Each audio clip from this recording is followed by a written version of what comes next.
Good morning, everybody. Can I just check? Oh, I'm booming, aren't I? You can hear me at the back? Yeah, great. Yeah. Okay. Well done for sitting a long way at the back rather than sitting at the front. I mean, it's amazing. We are an extraordinary species. Anyway, welcome, everybody. My name is Martin Harper. I am the Chief Executive of BirdLife International. And I currently sit on the CCI Council, which is the primary decision-making body for CCI, and it's made up of all the other partners of CCI. And can I just check, I've seen one other member of my CCI Council colleagues. I can see Rick from Traffic. Is there any other members of CCI Council here? No? Okay, anyway, there's about 12 of us, and our job is to try and make sure that CCI is run really well. Before I introduce Melissa, I just want to say a sort of couple of things really about what CCI has achieved over the last 17 years of its history. So those of you who've been around a while will remember that CCI was formed in 2007. This extraordinary quirk of geography meant that 10 conservation organisations were very close to Cambridge and of course wanted to have stronger relationships with the university. And in those 17 years, we've done some pretty amazing things. Not least encouraged the university to convert the old zoology department into this incredible campus, which we moved into 9 years ago in 2015. But also we've basically inspired an enormous amount of more support and collaboration for our conservation work. So the Endangered Seascape and Landscape Programme, which is perhaps one of the headline marquee things that we've done, has now generated something like £100 million into nature restoration across Europe, which is delivered, I checked the stats this morning, something like 250,000 hectares of new nature protected and also something like 160,000 hectares restored. It is a phenomenal achievement, and I think it is the largest contribution to nature restoration outside of any institutional funding mechanism. And that happened thanks to Arcadia, who believed in CCI. But we've done other amazing things as well. We've had the Cambridge Collaborative Fund, which I think has catalysed an enormous amount of exciting projects which have underpinned nature conservation, whether it's, for example, producing the toolkit to assess ecosystem services, to helping us to understand what it takes in terms of financial input to try and meet the biodiversity targets, and also to help us have a collective understanding of what the impacts of renewable energy might be on wildlife. So those Cambridge collaborative projects have really, I think, been at the heart of what CCI is about, bringing our different skills from across the community to try and make us deliver some great projects.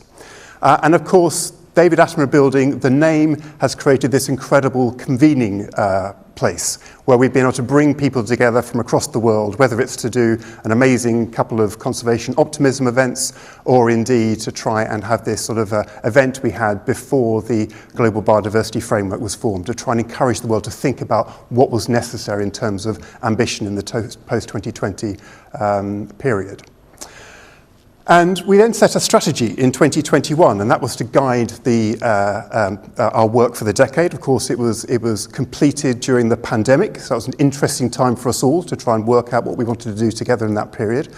And of course, it's fair to say, I think, that the David Attenborough Building of CCI slightly had a little dip during the pandemic period because, of course, we thrive through contact and connection. And over the last year or so, the CCI Council have just been reflecting on how we've been getting on in terms of that strategy. And I think we've been asking some fundamental questions about why does CCI exist and what do we need to do next. But in many ways, what we were actually doing was preparing the foundations for the arrival of the new executive director for CCI. And we are all absolutely delighted that Professor Melissa Leach has joined us as our executive director. And those of you who've met Melissa will know that she is coming with an enormous amount of experience, a frightening amount of energy, but also huge positivity. And I'm delighted that also she's decided to start her period as executive director with a new period of engagement for the whole CCI community to think about what are we going to do next. And with that, I'm going to hand over to Melissa. Martin, thank you so much.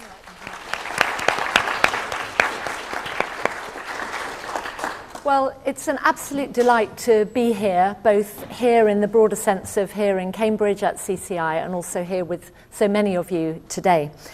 And I'm actually unbelievably excited to be joining, and it's now been just over a month, and my enthusiasm has not been tempered, it's only grown. This extraordinary collaboration. CCI is something quite unique. It's not an institution, it's not an organisation, it's a coming together of an incredible set of partners and all of their networks, which really reach out tendrils right across the world. And together are already, as Martin has said, and I think have the potential to do even more, really to shift the dial on moving us towards a diverse world in which nature and society thrive together. I join from a background in the social sciences, in anthropology, geography, science policy studies, a sort of set of research interests which have spanned forests and soils and agriculture through to health-related questions in the ecology of disease. In West Africa and other parts of the world, I've led some big interdisciplinary programs, and for the last 10 years I was leading the Institute of Development Studies in Sussex, which shares some values and approaches with CCI in terms of a real focus on connecting up research with practical action and a set of values which are progressive in the biggest sense of the word. But this is a different place with its own particular history, its own particular makeup and set of partners. And what I've wanted to do is bring my passion and commitment to inclusive and collaborative leadership, to working with the whole CCI community as well as the council, to thinking about what we do next. Now, very often a new director coming into a place is tasked with revisiting and refreshing the strategy, and actually that's what I thought I expected to do. And indeed, some of the kind of job descriptions for the application process of ED said, the new director will refresh the strategy. Well, the more I've talked to people over the last month, the more I've looked at the strategy, the more I've realised that the strategy itself is fine.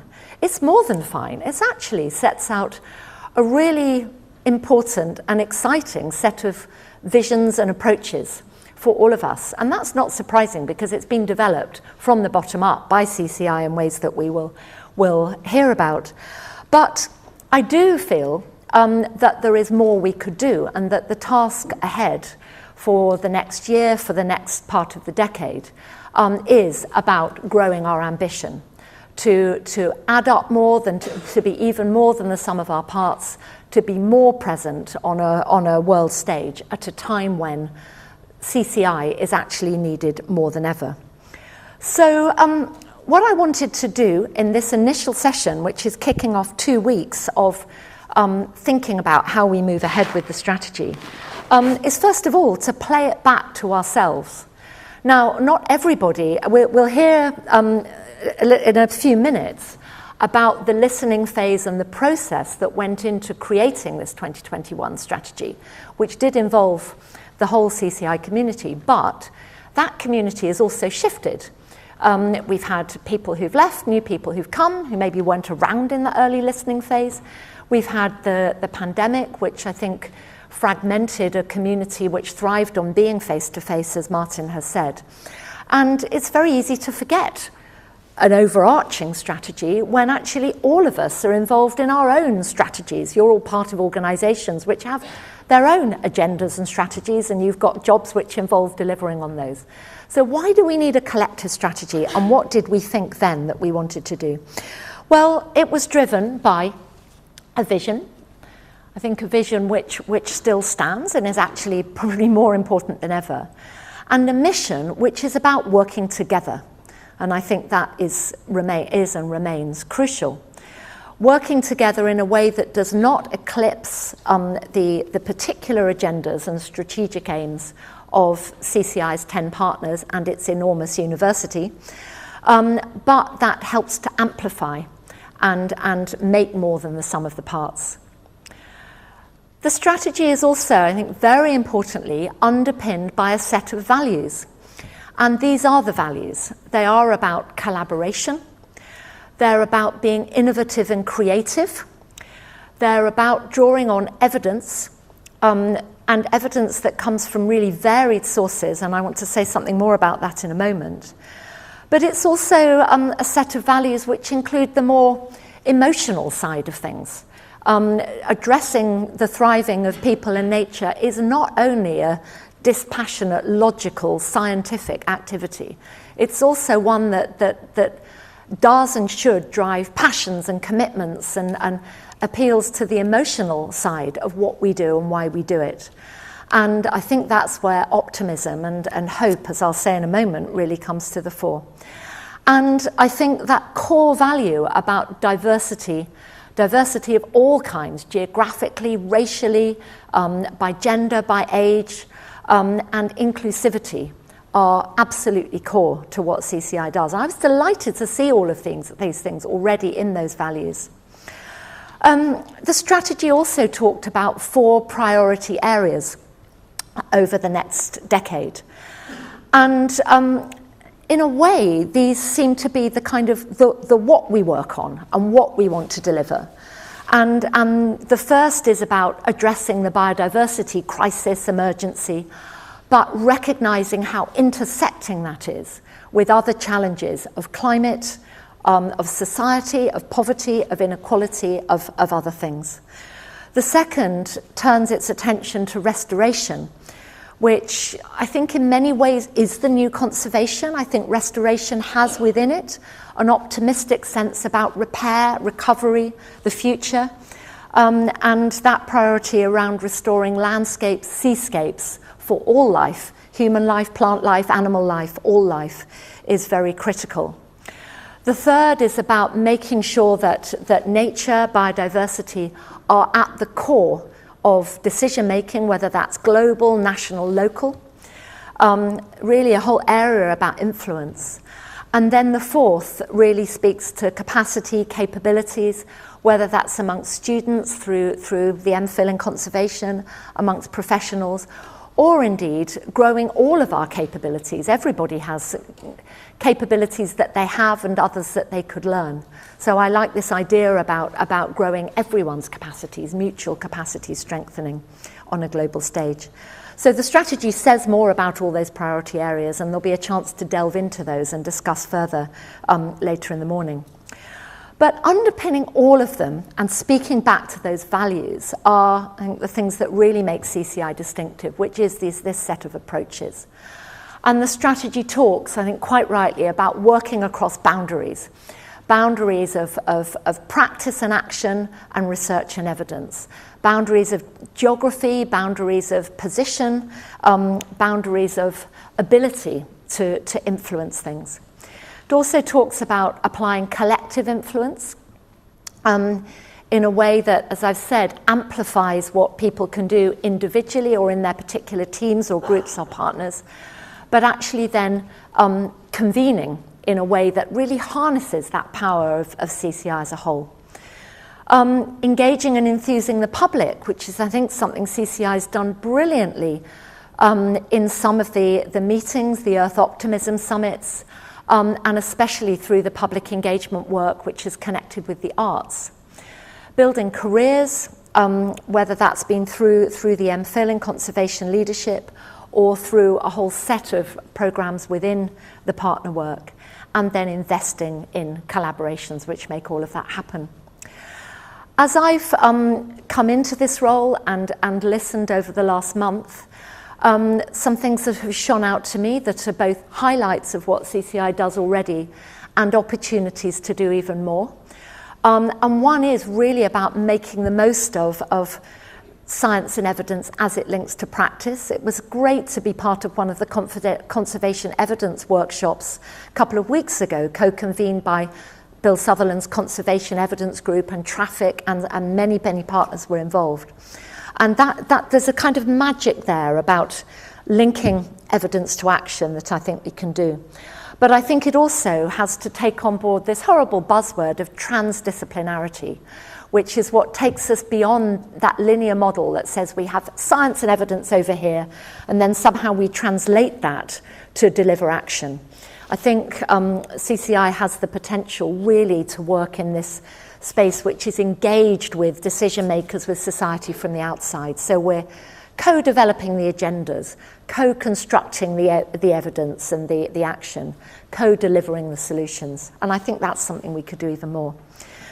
The other buzzword, of course, is interdisciplinarity. And again, I think there's more that CCI could do. The Conservation Research Institute, the bit of the university that occupies the top floor of our building, includes many fantastic ecologists, biologists, zoologists, some geographers, some computer scientists. But there's a whole university out there with some really engaged, interested people in other departments.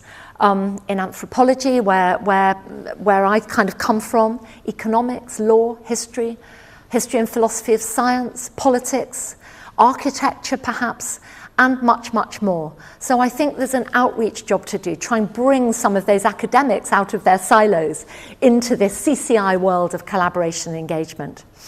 And then finally, but absolutely by no means least, I think the Arts, Science and Conservation programme is an absolute jewel in the CCI crown. It's there all over our building. And it's been part of a lot of collaborative funds and programmes, including Endangered Landscapes and Seascapes.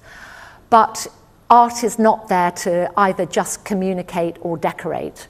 I think it can be part and parcel of how one delivers for nature and society, how one engages with people in all parts of the world in a way that's culturally sensitive and attuned. And so I think this is an area that we should absolutely mainstream and take forward. But if that's already there in the strategy, what do we need to do now? And this process over this next couple of weeks and then beyond we've not called it refreshing the strategy. We've called it reflecting on, reaffirming, building momentum to deliver. And I think we could get a bit revolutionary about this, actually. We're at a point where the challenges are greater than ever. There's a lot of discussion of intersecting crises on the world stage as biodiversity and climate crises intersect with those of poverty, of inequality, of geopolitics, of political polarization, of the governance challenges across the world, of the disruptions that are brought about by the digital revolution as well as the opportunities. So some people call this the polycrisis. In any case, it's multiple intersecting ones, and biodiversity sits in there.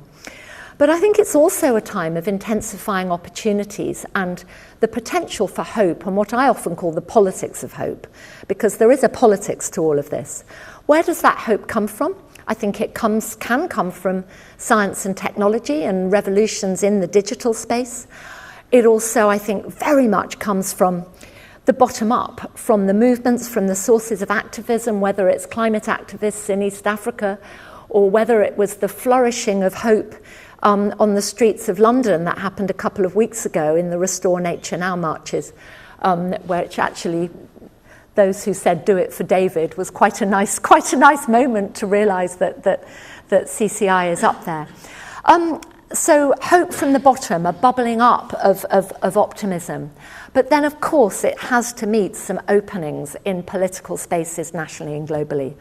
I feel more hopeful this week now that we have a UK government which might begin to take more seriously some of these questions about nature and its thriving. I think the world politically is in a horrible mess, but there are some hopeful moments. I think the biodiversity COP and the kind of leadership coming out of Latin America is a source of hope, and there are others. But at the same time, I think we have to work harder than ever to challenge hierarchies. Conservation has a history, it has a colonial history. It has a history that I think we have to recognise and be prepared to challenge and move on from.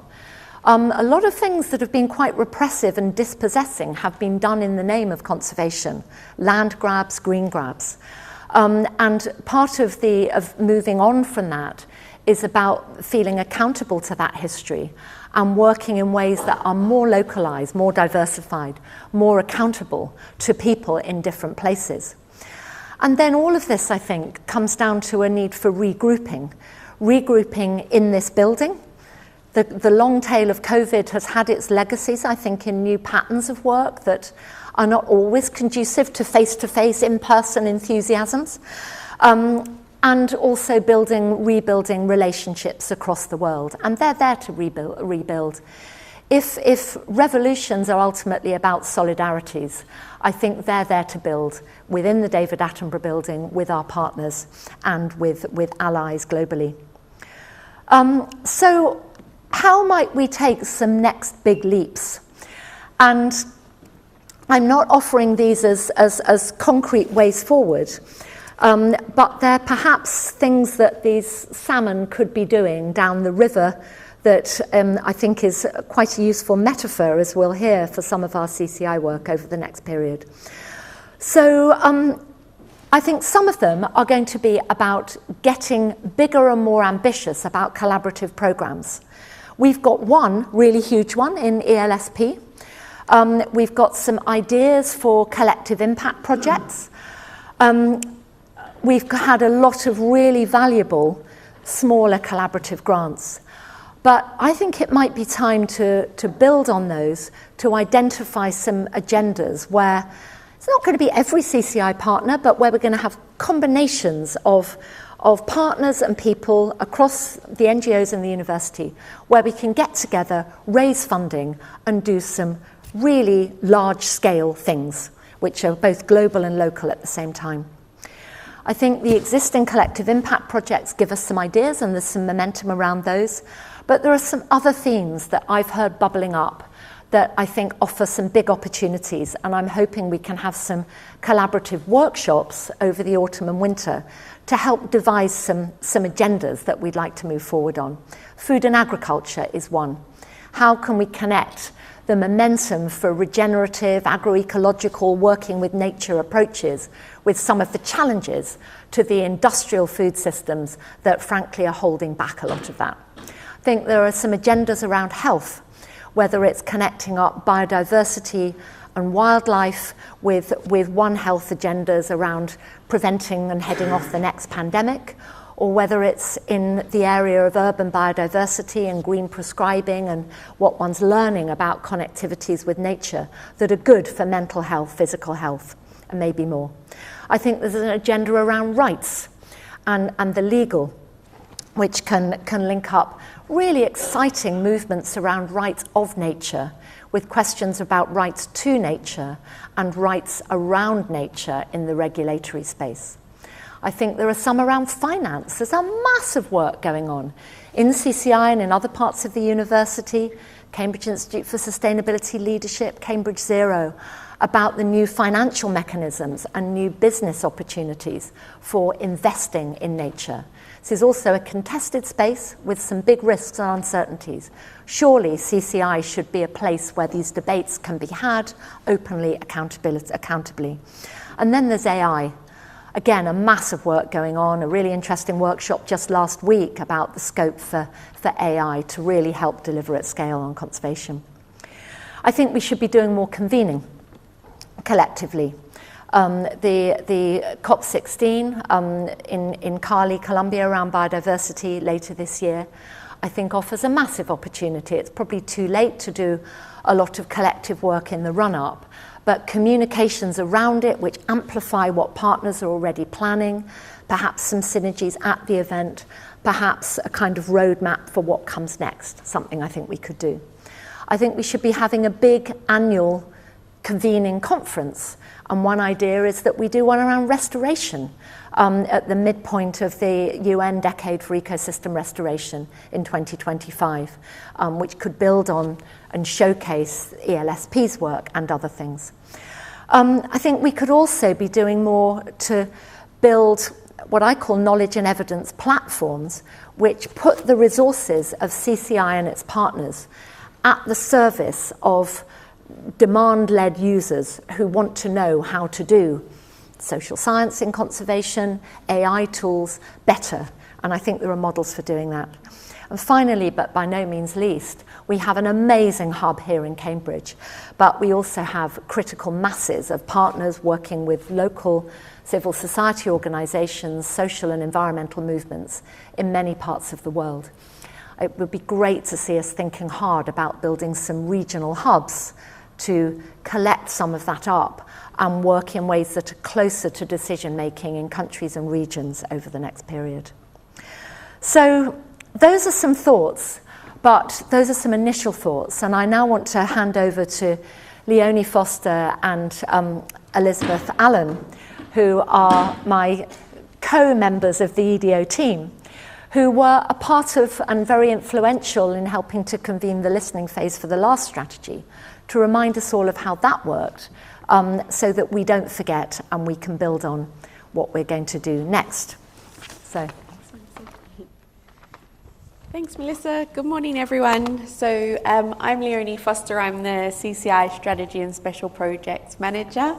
Really pleased to see you all here today. So we just wanted to take a brief moment to really acknowledge everybody who's been involved in this process, to thank you again for all of your hard work over the years in helping, as Melissa said, build this strategy from the ground up. So we started this process back in 2019, and we had a strategy champion from each CCI partner. Some of you here in the room will see yourself on the screen. And working with those strategy champions, we led a series of activation opportunities throughout the community to really make sure that what we were going to do over the next decade for CCI really reflected the desires and ambitions of what the community were after. So we held a number of what we called strategy cafes. We had a number of debates in smaller working groups. We made sure that there were lots of online opportunities, because as we all know, the CCI community extends far beyond the people that are in the building. We had a number of what we called graffiti walls up in the common room, where people could debate things using post-it notes and voting for each other's comments. We had a tree of hope, which at the time I dove into the cardboard bin to construct. So this time we've got Elizabeth will talk about it, but we've got a wall, but I didn't jump in the bin this time for obvious reasons. But we had this tree of hope, and we had some, leaf litter below that talking about things that we feared. And it was a really fantastic process of hearing from all of you about what it was that you hoped CCI could deliver on in the next decade. It's fantastic now that we've got Melissa here at this time where we're headed towards the midpoint of our strategy to really build on and grow our ambitions for the strategy. And she's already inspiring the next generation. As she was talking, Bub was going absolutely nuts. So, we know we're on the right path because she's already getting the next generation riled up. You, as the community, identified 10 key themes that we pulled out of that listening phase, and all of these have been touched on by Melissa today in some way or another, so I won't go through them in detail. But we talked a lot in that listening phase about the funding for collaboration and how CCI can collectively fundraise and deliver some really big, ambitious projects for conservation. The how of conservation, bringing everybody together, all of the different mechanisms and approaches, engaging the public, the collective voice, the power of bringing all of these bodies together and be sharing a really strong, powerful message to the world. The scale of CCI, what's going to happen locally, nationally and globally that we should be leading and really be actively involved in. Working with other sectors. Again, Melissa's spoken about all of these in detail, but plenty to continue to do there. The more advocacy type pathway that CCI can build on, even the David Attenborough building and how fantastic that's been as a resource. The CCI internal communications and collaborations, and we very much encourage you to sign up to the Hive if you're not part of that, because that's a really central piece of that internal communications mechanisms that we have within the community. And then the key thematic areas of focus, which Melissa's outlined as the 4 priority areas, and as well in what she suggested we'd be looking at over the next while. So additional to that listening phase, where we tried lots of different activities, and we imagine we've estimated about 450 different responses from people from the community through all of those engagement activities. We also had priority area working groups on the 4 priority areas, and we received 175 project ideas from across the community. We've been continuing to build on some collective impact projects that have come out of that process. There's more communities of practice that have been started since the strategy began. We did a process of a collective progress review in 2023, just as a bit of a temperature check on where we'd been going with the strategy and the progress and where we could go next, which has been really helpful to feed into this next phase as well. And then the CCI Council had a retreat in March, and we're really focused on what the next big initiatives could be as well. So it was really just very briefly to say thank you again for everything that you've done, and to just explain that everything you have identified over the past few years, it's still really relevant, and we're still really building on it, and we look forward to continuing to engage further. I'll pass you over to Elizabeth now. Thanks so much, Lou. Hi everyone, great to see you all here. I'm just going to spend a few minutes outlining what today is and what we're hoping from you guys and all of our colleagues within the David Attenborough building as we go forward, both over the next couple of weeks and sort of in perpetuity, essentially.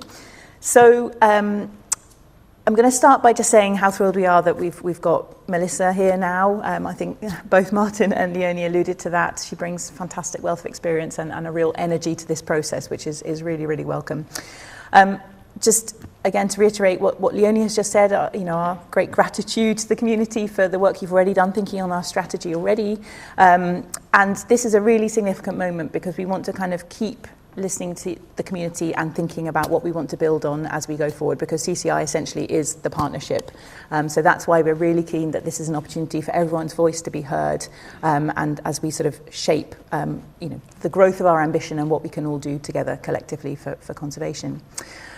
So just a quick note on where you can kind of carry on gaining this information. We're going to create a space on the Hive, our intranet, where we'll be uploading information about this process as we go on.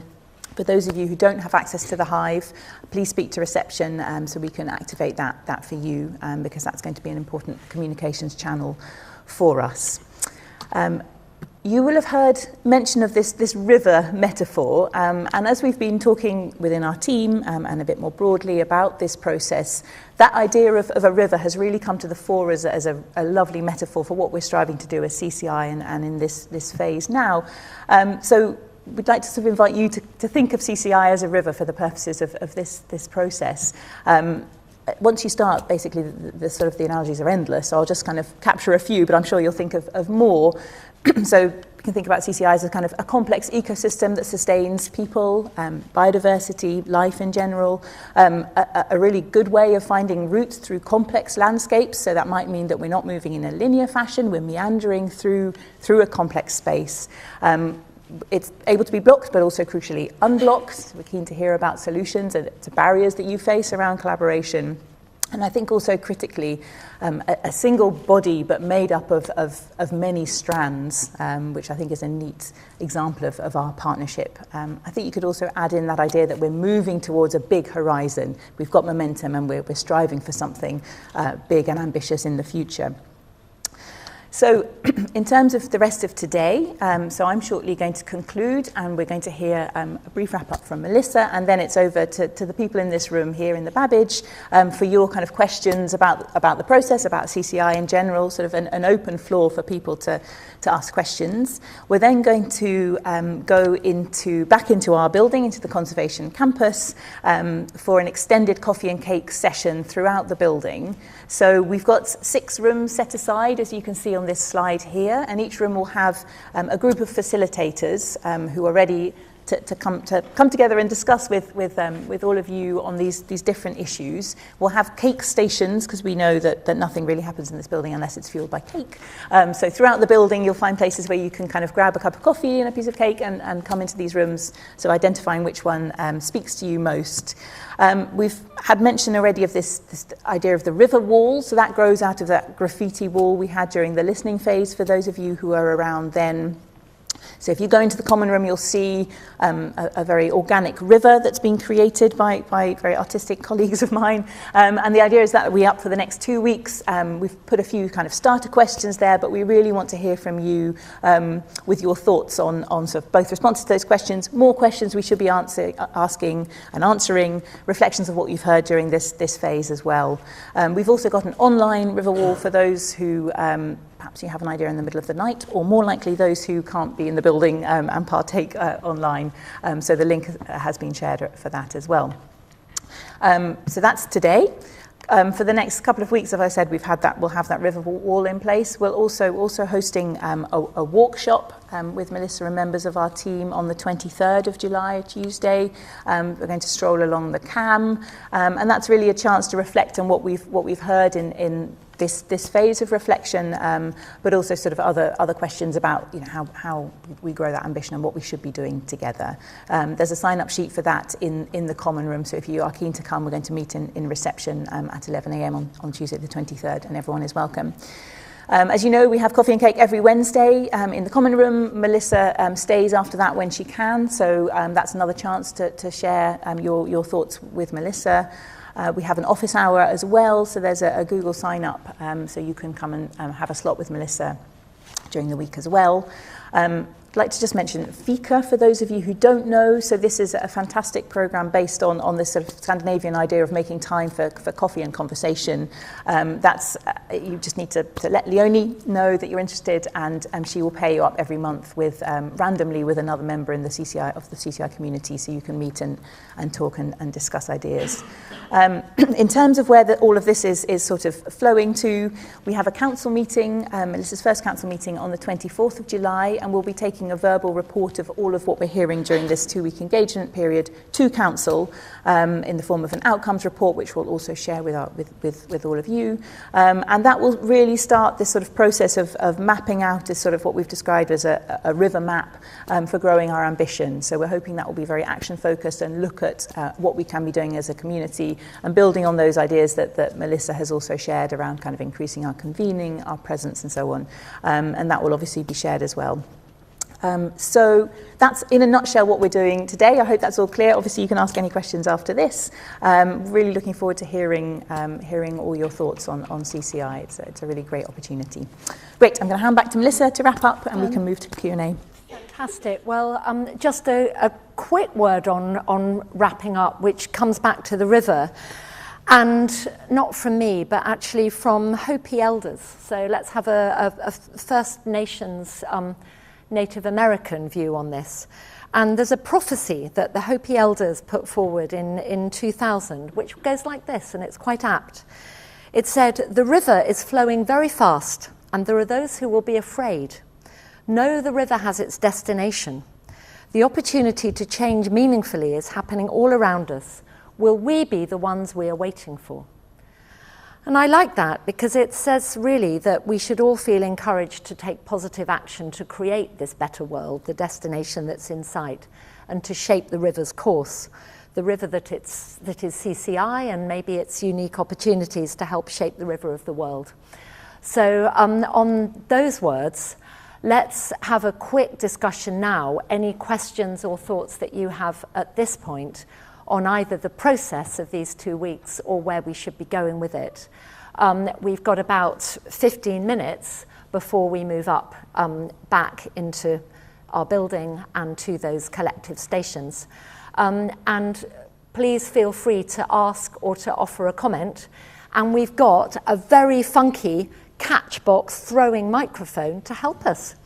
So would anybody like to say anything or ask anything? And I will throw you this microphone.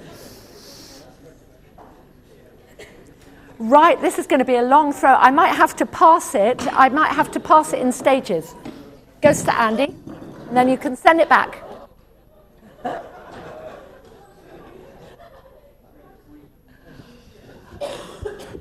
And I think you can speak into it like a microphone, I am told. Does that work?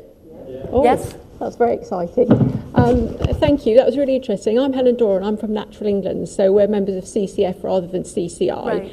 Right. But just a couple of reflections when you're talking, as I sort of sit outside this group, I suppose. It seemed to me that you should be called the Collaborative Conservation Initiative rather than the Cambridge Conservation Initiative. And I know it's what's in a name, but it seems to me from all you're talking about, it is about that collaboration, and whether you exclude people with the word Cambridge in it because they don't feel part of it. Yeah. But that was just an observation. And the other observation I had when you were talking through strategy refresh is I expected to hear more about knowledge. So you had knowledge platforms up there. But obviously, you know, I come from a background working with policymakers as well. I worked for 2 years in the Government Office for Science. And so evidence is all about, you know, giving the decision makers that you talked about, and particularly in that policy framing, the skills and confidence to be able to use that evidence so that they can apply the knowledge in decision-making frameworks. Yeah. So it seemed to me there was a piece missing around knowledge. And to go back to your river metaphor, that seemed to me a bit, you know, how do you navigate the river? Yeah. Brilliant. Really good points. So I'll go back. When I was during my interview for this position, we actually had a slightly joking discussion about the misnomer of the Cambridge Conservation Initiative on several levels. It isn't all about Cambridge, it's global. It isn't just about conservation in a narrow sense, because what we're talking about is restoration and nature and people and so on, and is an initiative to smaller term for the ambition that we've got. So in a way, I agree with you, and I think particularly the discussion about how Cambridge is a hub for, almost a hub of happenstance, because so many organisations have their bases here, but actually for something that is about collaboration locally and globally right across the world is crucial. Should we change the name? Probably not. Should we go CCI and then this is what we stand for? I mean, there's this whole kind of questions about branding, so I'm not suggesting we change the name, but I think the point you make is very, very well taken. So secondly, knowledge. Knowledge is at the heart of this, and perhaps I should have said more on that in a sense about CCI approaches and both what is there and then what are some of the opportunities, because it's about connecting knowledge with policy, practice, action, change. I think I phrased it in terms of science and evidence, but frankly, science and evidence are part of a wider knowledge scape, which includes experiential knowledge and lived experience and knowledges that come from citizens and from the everyday and from what in some parts of the world would be referred to as indigenous knowledge and so on. And I think connecting up knowledges of all kinds with potentials for decision-making, practice change is absolutely what CCI should be doing. So thank you for emphasising that and broadening out the way we think about science and evidence to that broader sense of knowledge. Great, so throw over our mic. Hello, I'm Sarah Vincent, Director of Communications at Traffic. So I've had about 30 years of working communications in the kind of third sector, not conservation specifically. And what's really worked that I've seen happen in terms of collaborations are when groups come together with a single common objective, which is different to a vision. Yeah. And it's not a single message. I mean, we touched on this yesterday, I think, didn't we? About how we won't all want to sign up to a single message, but a single objective that kind of fits into all our visions, I think really helps coalesce people into action. Yeah. And then it doesn't have to cover everything, but it's one thing. And the one that really sticks in my mind is Jubilee 2000, when all the international development organisations came together and put all their sort of differences aside, because we all had so much in common. And it was a really sort of practical movement with a very tangible outcome that we could all coalesce and build around. And I just wonder if there's something that could work for CCI in terms of a kind of common goal to try and reach, which is achievable and which we can all buy into and start pulling towards. Who would like this next? Sorry. I mean, while people are thinking of another one, I can respond to that. I very much agree, and I think that Jubilee 2000 Make Poverty History was a good example. I think the Sustainable Development Goals, on the other hand, didn't do that because it became bureaucratized into 17 goals and 169 targets, and that broader kind of goal of the future we want was both too diffuse and too chopped up. So I think the question for CCI would be, does the vision that we've already set ourselves around a future in which people and nature thrive, does that capture it? I mean, probably at the broadest level, it does, and if that's as it were a higher level goal, the kind of estuary, the big sea, the horizon that everyone can see something of their own agendas in, then I think it probably serves its purpose. But I would completely agree with you that when it comes to communications, we need to find both ways to show how different partners and people and parts of this big coalition are contributing to that very big overarching kind of goal, vision, but also to find some points along the way. So I'm wondering if we should be doing more to say, okay, here's a kind of hook about food or about health or about one of the priorities in the Global Biodiversity Framework. And then we assemble a number of opinions, agendas that are coming from different partners, and we add them up in a way that doesn't go, actually, we're all in exactly the same narrow message, but actually there are a number of different messages. There's a plurality of these streams flowing into this estuary that can be read and added up to something different. I also feel, I don't know if others agree, that CCI, one of the values of CCI and our approaches, is that we should be a place for the cutting-edge debate and the critical debate on these huge areas. It's not about providing single solutions, but people should think of CCI, if they really want to know what the latest thinking or the latest controversies or contestations that they should be aware of are. CCI is a place they come to, and again, that's about not the single message, but the plural messages within a broader goal. So finding ways to do that and actually working, collecting up strategically the communications capacity amongst partners is something that would be really great to do, and I think we could amplify a lot of that. So where's our mic being thrown to next? Not too far. Hi, thanks so much, Melissa. I'm John O'Hanley from BirdLife. This was, I guess, a collective request from colleagues also, and maybe something that can go under one of the next big leaps.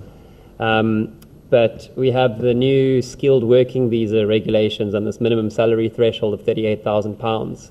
Yeah. And that's becoming quite a barrier to the types of staff or the staff members that we can hire, and obviously makes us potentially less collaborative. So it would be awesome if we could use the power of CCI to maybe lobby the incoming Labour government to find sort of exemptions in the conservation sector so we can continue to hire staff from everywhere. So just a suggestion. Yeah, absolutely. And maybe there will now be greater openness. I mean, that was an issue in my last role in IDS that I was involved in lobbying on, along with the other appalling set of immigration regulations that the previous government was operating around visas for visitors. So to invite one's partners and collaborators for events, for discussions. I mean, we had an example just the other week when I was super excited to meet the Liberia team for Fauna and Flora International, and only one of them made it and 3 others had their visas refused. It's frankly disgusting and disrespectful, as well as working at the. So I'm very happy to take this one on again.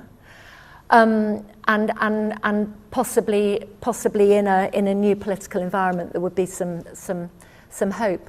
What CCI, of course, isn't in a position to do is to do the sort of HR work which looks at posts and positions and salary thresholds and focuses on the kind of HR policies which can encourage diversity, because we're not a single organisation.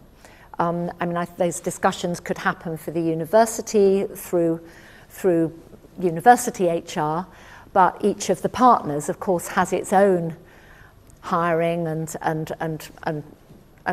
HR type policies. So there are probably limits to what we could do as CCI. But as a broader agenda, quite absolutely with you, both for employment. I mean, it fits with, I think, the discussions that were had in the EDI working group over the years. And perhaps it's an opportunity to pick them up again.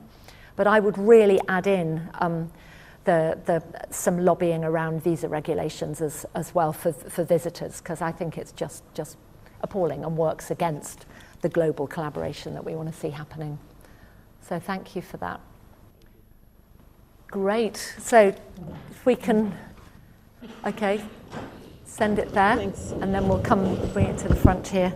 Hi, Melissa. I'm sorry, I feel a bit awkward because I seem to be the only MPhil student in this group. But I just had a suggestion. Thank you for all this. I'm learning a lot in terms of organizational development, etc. But I just had a suggestion. We spoke about academics, we spoke about NGOs, but we didn't really speak about the private sector involvement. And I think there's a huge scope for conservation to get involved with the private sector, because there's learnings that can go either way. And businesses, enterprises, private sector, this is like the way forward. They are the main decision makers, even more than the politicians and the governments going forward. So is there any possibility of considering private sector involvement in the CCI with regard to maybe not as direct partners, but maybe associate partners or on a membership basis or something like that? Of course, it opens up a can of worms, and there could be a lot of debate on whether they should be involved or not. But I think with the correct due diligence, those kind of issues can be sorted, and also they are the people who need to be converted, if at all we need to kind of focus our strengths on. Really important point to raise, and also great that you're here. And I think I think our MPhil student community and then the networks of alumni that you all form is just a fantastic force for change in this whole area. So great that you're here. Massive area. So I think involvement with private sector partners and businesses is something that is happening in many of the CCI's NGO partners. I think there are also dialogues going on about business involvement and the potentials and the models and some of the risks as well of different kinds of private sector involvement. There was a big meeting last week that UNEP WCMC hosted on nature business dialogues that I think many other CCI partners were part of, which is great. And I think it's a theme that I'd really like to see one of these kind of collaborative workshops, just bringing together the various strands of work from different partners and parts of the university, so we can think together about what CCI should be doing. I'm not sure that, as it were, inviting in a private sector partner to be part of the David Attenborough building would necessarily be the way to go. Partly because there are so many, and how would one choose? But I think involvement, engagement, and dialogue about types of engagement and opportunities is really important. Very fast-moving field, hard to stay on top of, and CCI, I think, could be helping the world to stay on top of this. So thank you. So we now need to throw this mic, a nice long bowl, across to the middle of our fifth row here. And we're probably nearly out of time, so maybe just a couple more questions. Hi. I'm Nigel Cooper, and part of the CCF with two sort of hats on, one Diocese of Ely and the other Anglo-Ruskin University. I've been a member of CCF for about 20 years, And I think we found it difficult to get an identity to some extent since CCI has become established. But I was very interested in the fact that you were talking about interest in regional hubs. Yeah. And so I'm going to encourage you, at CCI that is, to think of the CCF as your homegrown regional hub. Yeah. What can you do, learn, etc., model that can then be rolled out in very different contexts elsewhere in the world?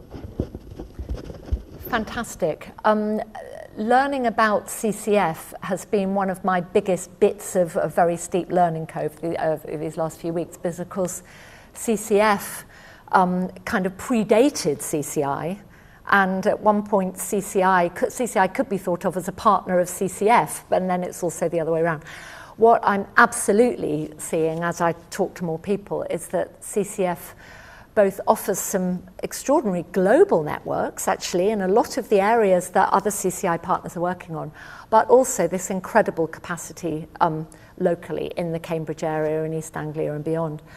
And I would love to see us really intensify that and its presence for a couple of reasons. Partly that there's a lot of really interesting and important groundbreaking nature-related work going on around here, with potential to do more, whether it's in the urban space, whether it's in East Anglian farming and work on regeneration, whether it's actually on the landscapes of the university estate and beyond. I mean, whether it's in the fens, so there's lots. I think there's also, if you're going to be working globally, you have to take the responsibility for your own backyard as well. And I think there's a humility that comes from saying the challenges of building thriving futures for nature and people are something that we in the UK and in our locality haven't always got right and are grappling with. And that provides a little bit of a legitimacy and a mutual learning capacity to be also working with partners on similar things in Liberia or the South Pacific. So for lots of reasons, I think yes, I think a local hub around Cambridge and beyond would be great, and to do more with CCF and as it were, involve your enormous capacities more fully would be super.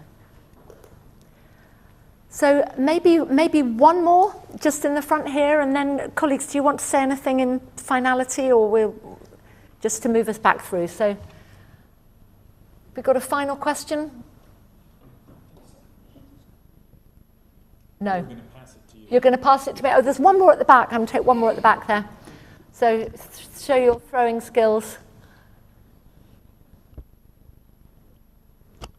Lovely. Thanks very much, Melissa. Can you hear me? Yes. Yeah. I feel a bit like a bad fairy at this event. I'm for the Cambridge Conservation Forum, and I'm a rep for a whole range of community groups, and I'm on a steering committee for Friends the Cam. I kind of feeling that there's one thing that hasn't been raised at this meeting, which is the fact the university is part of a massive, huge growth agenda for this area.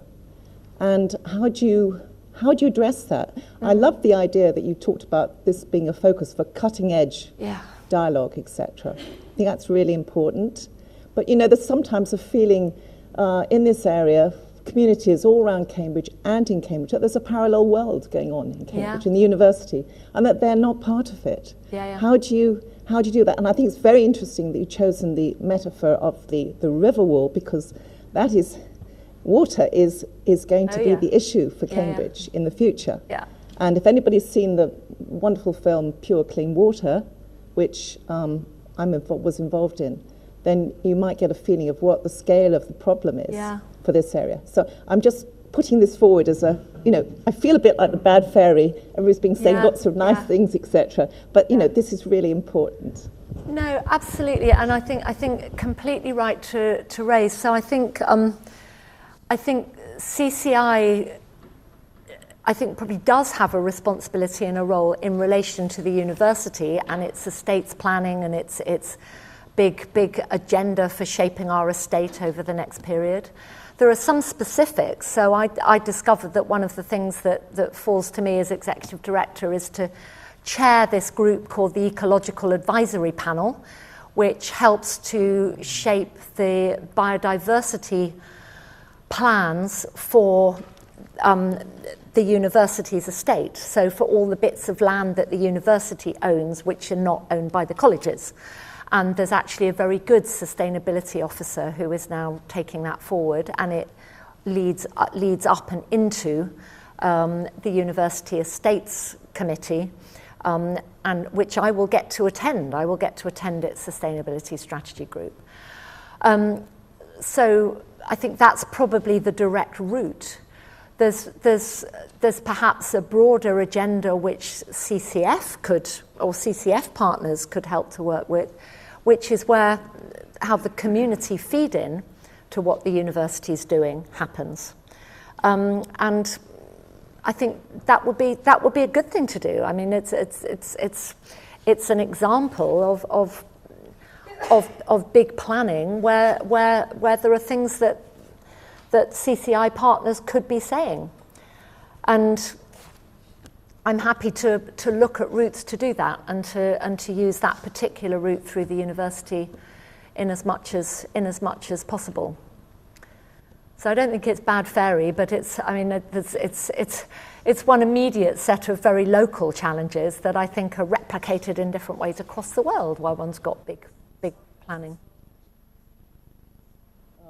The university's advice on land use frameworks are actually affecting the rest of the country. And I'm Cambridge based, but I also have a background, for example, in Wales, North Wales. Yeah. And there are lots of issues there that are affecting farming communities. Yeah. People feel there's a land grab going on all over the UK, that it's about big business deciding, that it's not really about communities having a say in what actually happens in their area. Yeah.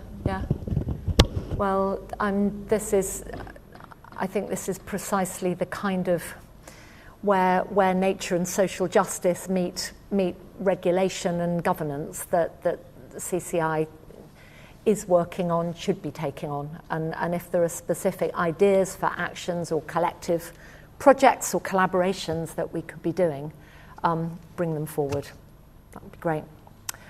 So I think that's the end of this bit of the session, and I would invite you all now to move back into the David Attenborough building, where we've got rooms laid out as here, and cake.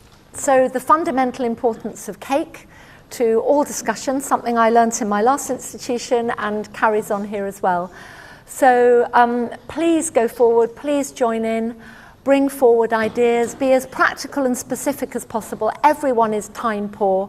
We don't want to be a talking shop that goes nowhere. We want this river to flow. So please come forward and let's flow it. Thank you.